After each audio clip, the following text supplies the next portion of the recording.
Warna toleransi sudah melekat erat pada warga kota Solotigo.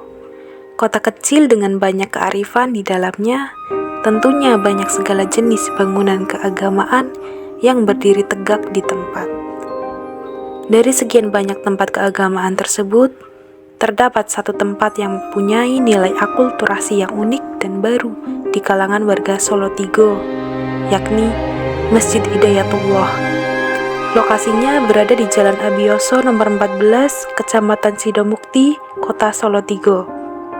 Masjid ini mempunyai desain bangunan yang mirip seperti kelenteng. Kelenteng sendiri merupakan tempat ibadah etnis Tionghoa yang memeluk agama Konghucu. Masjid Kelenteng Kerajaan Tugu menjadi simbol akulturasi antara budaya Arab dan Tionghoa, sekaligus lambang toleransi umat beragama di kota Solotigo. Allahu Akbar, Allahu Akbar.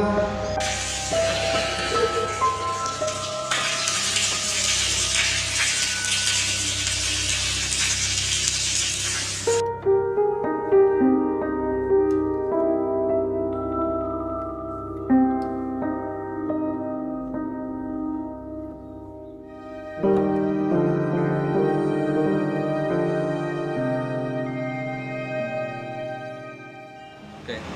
Jadi sebenarnya masjid ini fungsinya sama dengan masjid yang lain. Hanya masjid ini didirikan oleh Pak Yusuf Hidayatullah, seorang mu'alaf yang dulu orang Cina atau Tionghoa yang pindah mu'alaf jadi Islam pada tahun 2005. Sehingga setelah beliau memeluk agama Islam, kemudian beliau membangun masjid ini pada tahun 2005 juga. Karena beliau keturunan Cina, maka arsitekturnya menyesuaikan gaya Oriental. Kenapa dipanggil Masjid Kelenteng? Sebenarnya dulu bukan masjid, dulu awalnya itu adalah majelis taklim Hidayatullah. Kemudian masyarakat sering menamakan Masjid Kelenteng ya. Masjid itu bukan masjid dan kelenteng, tapi masjid dengan gaya arsitektur kelenteng. Jadi itu untuk menyingkat pemanggilan saja. Jadi masjid dengan gaya arsitektur kelenteng. Jadi dinamai masjid kelenteng atau masyarakat familiar menyebut masjid kelenteng. Adapun tujuan dari pembangunan masjid ini adalah untuk beribadah masyarakat sekitar masjid. Ini kan saya hanya meneruskan dari almarhum Pak Yusuf Hidayatullah. Dia meninggal tahun 2010. Kemudian masjid ini kita ambil alih tahun 2019 akhir.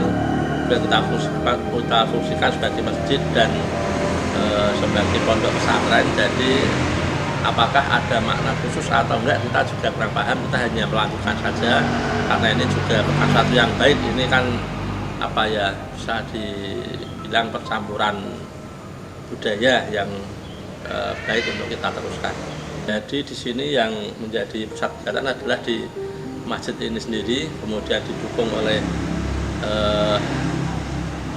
asrama Haji Zainal Abidin.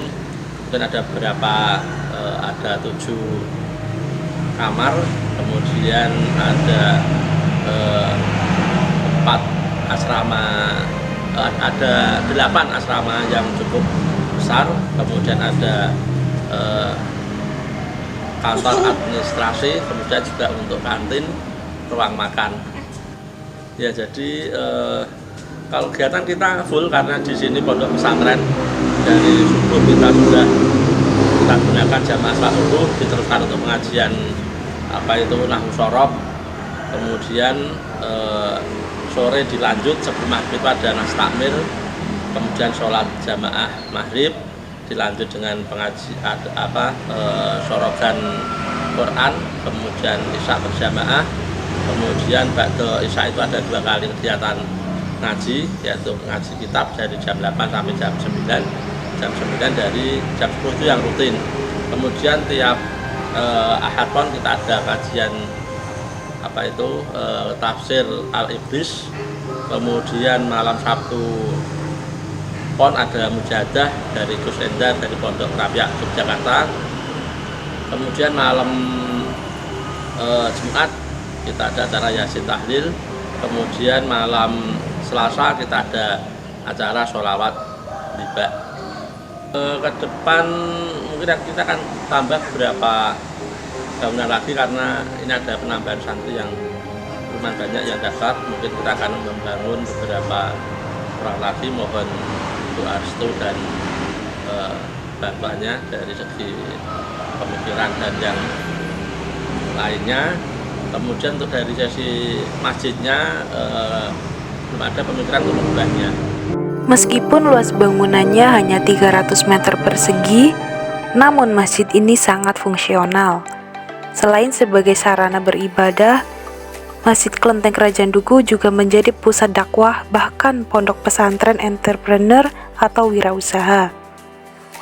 Masjid Klenteng Kerajaan Duku berhasil mencetak santri-santri untuk aktif berwirausaha. Sekitar 35 santri tersebut juga turut mengelola Masjid Klenteng Kerajaan Duku.